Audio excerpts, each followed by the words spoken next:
Hey everybody, BWCummins here again with you. Tonight I'm not going to do a drawing. What I want to do is just show you some of the logos and stuff I've done. I only picked character-based logos, not the text ones, the font ones. Those are kind of boring. So these are just the character-based logos that I've done. Some of them go pretty far back, so the style might be a little old-fashioned looking, but it's just fun to go back and see.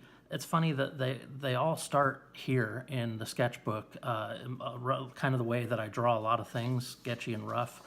But these you'll see, even though the style is similar, they're refined and cleaned up and colored so that they're print friendly. You'll also notice not all of these were chosen, like approved. Some of them were sold to the company, some of them weren't. And so I included just a bunch of different types of things. So you'll see elements from one logo from one company used later on in a whole nother company's logo because first company didn't approve that particular one. Maybe they chose another one, another revision.